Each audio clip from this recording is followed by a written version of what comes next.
호세아서 4장 1절부터 3절까지 제가 봉독해 드리겠습니다. 이스라엘 자손들아, 여호와의 말씀을 들으라. 여호와께서 이 땅 주민과 논쟁하시나니 이 땅에는 진실도 없고 인애도 없고 하나님을 아는 지식도 없고 오직 저주와 속임과 살인과 도둑질과 간음뿐이요 포악하여 피가 피를 뒤이음이라. 그러므로 이 땅이 슬퍼하며 거기 사는 자와 들짐승과 공중에 나는 새가 다 쇠잔할 것이요 바다의 고기도 없어지리라. 아멘. 1장부터 3장까지는 호세아와 고멜의 관계를 통해서 하나님께서 하나님의 심정을 호세아에게 알게 하셨다 하고 말씀드렸죠. 4장부터 마지막 14장까지는 그 하나님의 심정을 절절히 느끼고 체험한 호세아가 하나님의 말씀을 전달하는데요.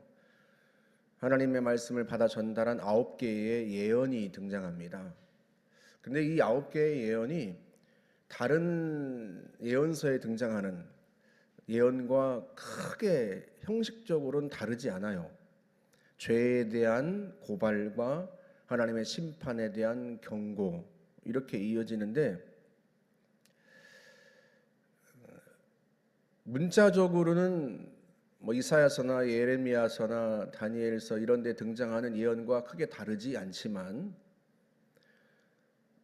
다른 것이 있다면 그것은 그 말씀을 전하는 자가 달라요. 다른 선지자들은 물론 하나님의 심정을 알죠. 하나님의 심정을 알지만 호세아처럼 그렇게 구구절절 느끼고 체험하지는 못했습니다. 하나님께서 호세아에게 명령하셔서 음란한 여인을 아내로 맞아들여 가지고 그 음란한 여인이 저지르는 모든 악을 호세아가 고스란히 겪고 고통스러워하고 괴로워하게 했단 말이죠. 그런데도 하나님은 호세아에게 그 음란한 아내인 고멜을 사랑하라고 하셨어요. 호세아가 고멜을 아내로 맞아들여서 사는 날 동안 얼마나 괴롭고 힘들었겠습니까?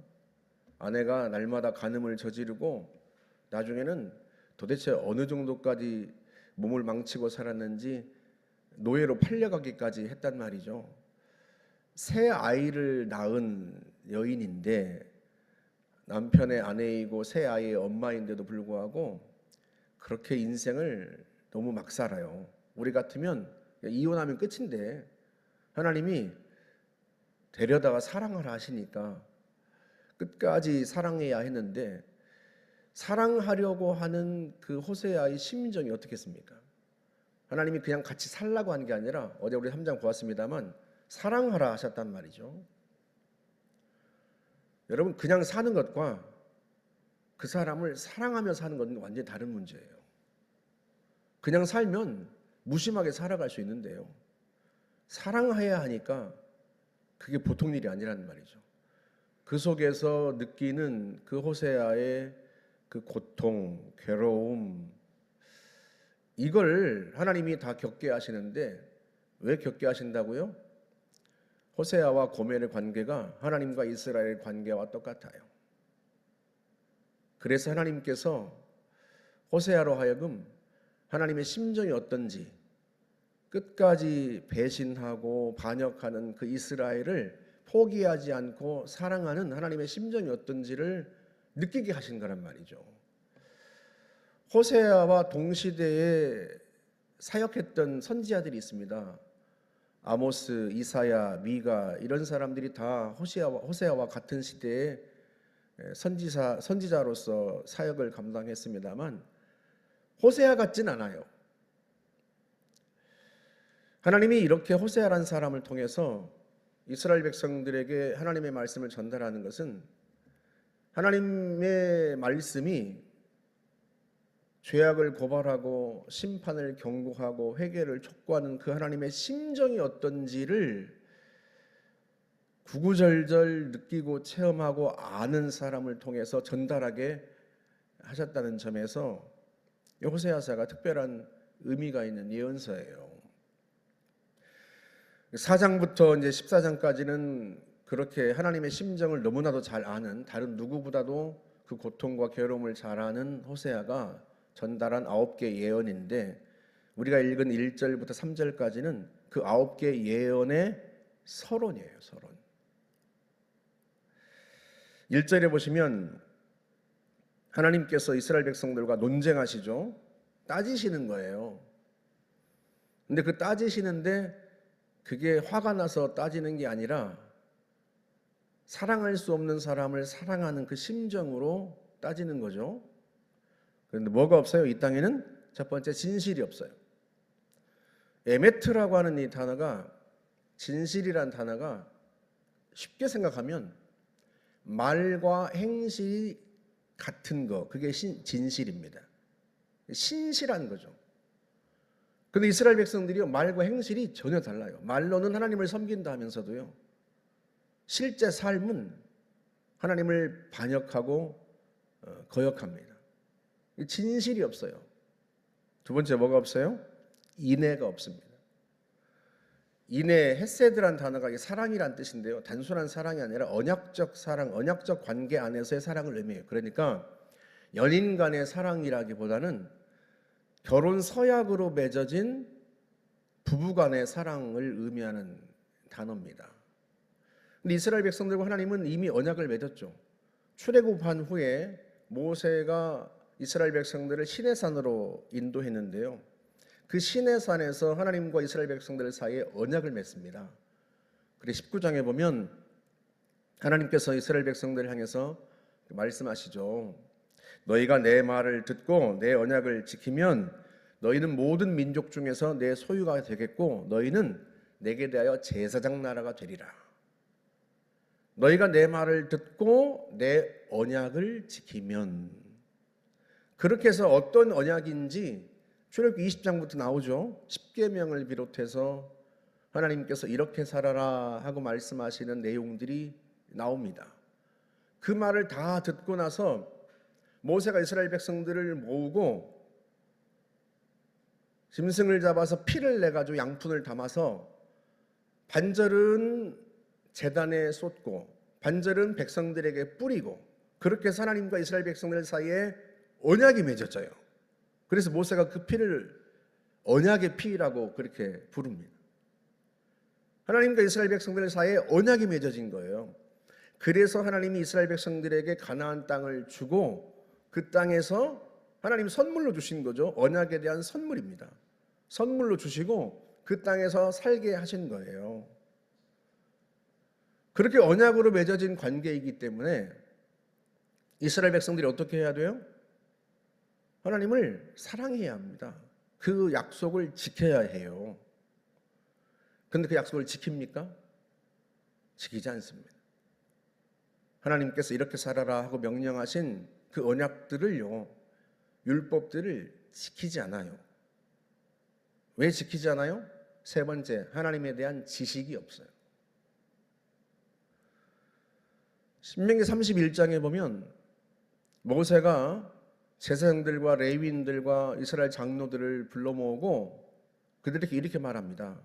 너희가 가나안 땅에 들어가면 들어가고 나서 7년째 되는 해, 그러니까 면제년 초막절에 어린아이부터 노인에 이르기까지 모든 이스라엘 백성들을 다 모으고 이 율법서를 낭독해 줘라 그럽니다.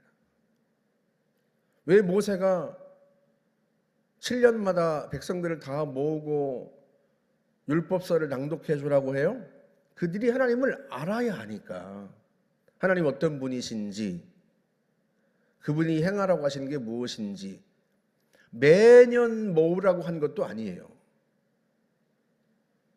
물론 이스라엘 백성들이 사는 곳곳에 레위인들을 두어서 그들로 하여금 하나님의 말씀을 가르치게 하셨지만, 그럼에도 불구하고 7년마다 율법서를 읽어주어서 하나님이 어떤 분이신지, 그분과 어떤 언약을 맺었는지, 또 그분이 지키라고 하시는 게 무엇인지 그거를 가르쳐 주라고 했는데요. 하지 않습니다. 내일 보겠지만 하나님께서 고발하시는 것 첫 번째 고발이 제사장들의 죄예요.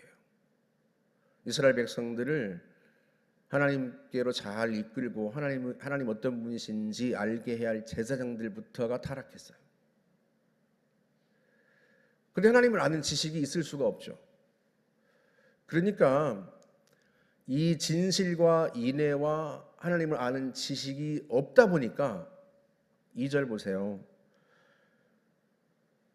저주와 속임과 살인과 도둑질과 간음뿐이고 포악하여 피를 잇고 살육이 보복이 뒤따르고 이 겉으로 드러난 이 죄악은 무엇 때문이에요? 내면에 진실이 없고 인애가 없고 하나님을 아는 지식이 없기 때문에 바깥으로는 이런 죄악들이 나타날 수밖에 없는 거예요. 그래서 3절 결과가 어떻게 돼요? 그러므로 이 땅이 슬퍼하며 거기 사는 자와 모든 짐승들이 쇠잔할 것이다. 바다의 고기도 없어지리라. 그 결과 그 땅에 사는 사람들뿐만 아니라 하늘의 새와 들짐승과 바다의 물고기까지 다 쇠약해지고 끝내 멸망하리라 하고 말씀을 합니다. 여러분, 이 1, 2, 3절은요 이스라엘 백성들을 가리키는 것이기도 하지만 본질적으로는 우리 자신을 가리켜요. 인간을 가리킵니다. 왜 인간들이 하나님께 반역하는가? 내면이 부패해서 그래요. 내면에 진실이 없고 인애가 없고 하나님을 아는 지식이 없어요. 그래서 부패합니다. 그래서 겉으로 악한 삶이 나타날 수밖에 없어요. 그 결과 어떻게 된다고요? 이 땅이 부패합니다. 악을 저지르는 내면이 부패해서 삶으로 그 부패가 드러나는 인간들이 살고 있는 땅이 결국은 쇠약해지게 됩니다. 여러분, 이건 창세기부터 나타나요. 아담과 하와가 범죄하자 하나님이 뭐라고 말씀하세요? 너희들의 죄로 말미암아 땅이 저주를 받을 것이다. 죄는 인간이 지었는데요. 제일 먼저 어디가 고통받아요? 땅이 저주를 받고 고통받습니다. 로마서 8장에 보면 피조물이 하나님의 아들들이 나타나는 것을 고대한다는 표현이 있어요. 왜 하나님의 아들들이 나타나는 것을 피조물들이 이 세상이 고대하고 있는가? 이 세상이 고통을 당하고 있다는 거예요. 피조물이 허무한데 굴복했다는 거예요. 피조물이 하나님이 지으신 본래 그 아름다운 모습을 보시기에 좋았더라 했던 그 아름다운 모습을 상실하고 허무하게 되어버린 거예요. 피조물이 왜 그렇게 허무하게 되었어요? 인간의 죄악 때문에. 여러분, 그래서 이 4장 1, 2, 3절은요 이스라엘 백성들이 왜 죄를 짓고 하나님을 반역하는가, 그 결과가 어떤가를 보여주는 것이지만 동시에 이 땅에서 왜 인간들이 부패하고 악을 저지르는지, 그리고 왜 점점 이 세상이 쇠잔해 가는지를 보여주는 대목이에요. 여러분, 우리 내면이 부패하면 삶이 부패하게 되어 있어요. 주님이 말씀하시잖아요. 너희가 마음에 가득한 걸 입으로 말한다. 입으로 말하기만 합니까? 삶으로, 행동으로 드러나죠. 그래서 여러분, 우리가 우리의 내면 속에 진실함과 인애와 하나님을 아는 지식을 채워야 돼요. 우리가 진실하려고 힘써야 합니다. 말과 행실이 같아야 돼요. 말한 것과 행동하는 것이 다르다면 여러분 이스라엘 백성들과 다를 바가 없어요. 그런 사람에게서 어떻게 아름다운 삶의 모습이 나타나겠습니까? 말과 행실이 다른데. 그리고 여러분 우리도 예수의 피로 맺어진 언약 관계입니다. 예수의 피로 말미암아 죄 사함 받고 하나님의 자녀가 되었어요. 이스라엘 백성들이 시내산에서 피의 언약을 맺은 것과 같습니다. 그렇다면 우리가 예수의 피로 죄 사함 받고 하나님의 백성들, 하나님의 자녀가 되었다면 우리가 하나님이 우리를 그렇게 사랑하신 것처럼 우리도 하나님을 사랑해야 합니다. 그러려면 하나님에 대한 지식이 있어야 돼요. 하나님이 어떤 분이신지, 하나님이 어떻게 우리에게 행하셨는지, 우리에게 하라는 것은 무엇이고 하지 말라는 것은 무엇인지 그 지식이 있어야 돼요. 성경을 늘 읽고 묵상하고 배우고 마음에 새겨야 합니다. 하나님이 어떤 분이신지를 모르는데 어떻게 하나님을 사랑하겠어요? 하나님이 하라는 게 뭐고 하지 말라는 게 뭔지를 모르는데 어떻게 그렇게 살겠습니까? 그래서 성도는요, 늘 성경 말씀을 가까이 하고 그 말씀을 묵상하고 그 말씀대로 살려고 힘써야 합니다. 이스라엘 백성들이, 제사장들이 그 율법서를 낭독해 주지 않고 가르치지 않으니까 하나님을 모르고 또 하나님이 뭘 하라고 하는지 뭘 하지 말라고 하는지를 모르니까 그들이 부패할 수밖에 없죠. 오늘날도 마찬가지예요. 우리가 하나님을 모르면, 성경을 곁에 두지 않으면 무슨 수로 우리가 하나님을 알겠습니까? 여러분 왜 예수 믿으면서도 무당을 부르고 왜 점집에 가겠어요? 하나님이 싫어하시는 게 그걸 싫어하신다는 걸 모르는 거예요. 모르니까 하죠. 그래서 하나님의 말씀을 늘 가까이 해야 합니다. 그럼에도 불구하고 우리가 하나님을 알고, 그럼에도 불구하고 하나님의 말씀대로 살기가 참 쉽지 않죠. 그걸 하나님이 아세요. 그래서 하나님께서 어떻게 하셨어요? 그래서 하나님의 영을 부어주신 거예요. 나중에 에레미야서나 에스겔서를 이제 보겠지만 하나님께서 하나님의 말씀을 우리의 마음에 새긴다, 그런 표현들이 나와요. 무엇을 통해서? 하나님의 영을 부어주셔서. 그래서 예수님께서 부활 승천하신 후에 오순절에 하나님의 영이 우리 가운데 임하신 거예요. 하나님의 영이 우리의 내면 가운데 친히 임하신 거예요. 내면이 부패해서 삶이 부패하고 세상이 쇠약해가는 이걸 주님께서 막으시려고 아예 하나님의 영을 우리 가운데 부어주신 거예요. 갈라디아 5장 22절에 보면 우리가 잘 아는 성령의 열매라는 게 나와요. 사랑과 희락과 화평과 오래 참음, 9가지의 열매가 나오는데 그게 다 내면의 변화입니다. 내면의 변화, 인격이 변화되는 거예요. 성령이 우리 가운데 오셔서 우리 속에 맺어 가시는 열매들을 가리키는 건데요, 성령이 우리 안에 계실 때에 나타나는 열매입니다. 성령께서, 하나님의 영이 아예 우리의 내면 가운데 오셔서 내면으로부터 우리를 변화시키는 거예요. 그렇게 해서 맺어진 결과 사랑하게 되고 어떤 일에도 기뻐하게 되고 사람들과 서로 화평하게 되고 오래 참게 되고 자비, 양선, 충성, 온유, 절제, 이런 삶들이 이루어지는 거죠. 아예 그런 인격이 맺어져서 그렇게 살아가게 되는 거예요. 하나님이 그렇게까지 하셔서 우리를 하나님과 온전한 사랑의 관계로 그렇게 붙잡아 두고 싶은 거예요. 우리가 그렇게 하나님을 사랑하고 그렇게 언약적 관계에서 신실하면 이 세상도 달라지죠. 이 피조 세계가 변하게 되죠. 그래서 역대하 7장에 보면 솔로몬이 성전을 건축하고 나서 낙성식을 해요. 그런데 그 밤에 하나님이 나타나셔가지고 말씀하십니다.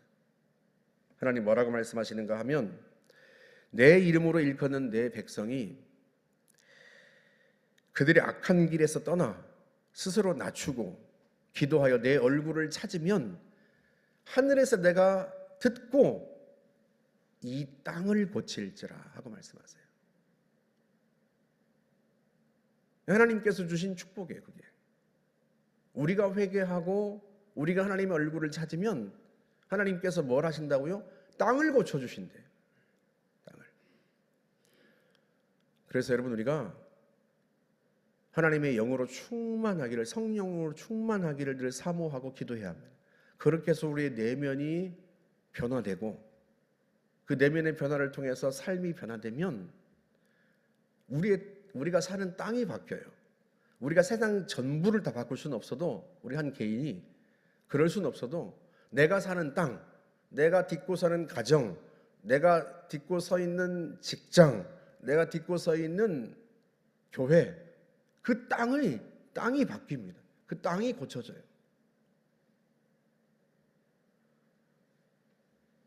우리 인생이 바뀌는 거죠. 그래서 오늘 이 말씀을 마음에 새기면서, 하나님, 제가 우리의 내면이, 내 내면이 정말로 하나님이 원하시는 모습으로 바뀌기를 원합니다.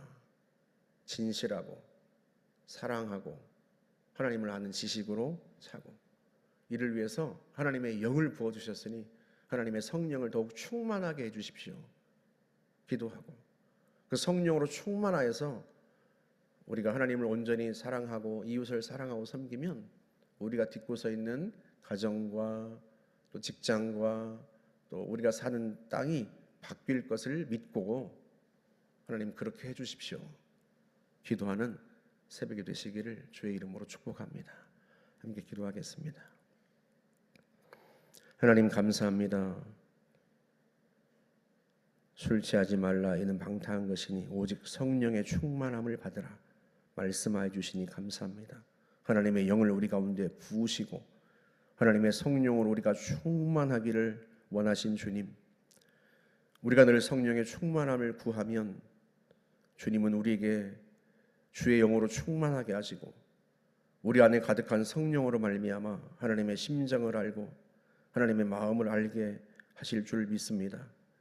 그래서 하나님을 더욱 사랑하게 되고 하나님께서 말씀하신 대로 살아서 하나님, 우리가 딛고 서 있는 가정과 회사와 또 우리 동네가 바뀌는, 교회가 바뀌는 아름다운 모습으로 변화되는 역사를 우리가 보기를 원합니다. 주님, 저희를 불쌍히 여겨주시고 저희 가운데 주의 영을 충만하게 부어 주시옵소서. 믿고 감사하며 예수님의 이름으로 기도하옵나이다. 아멘.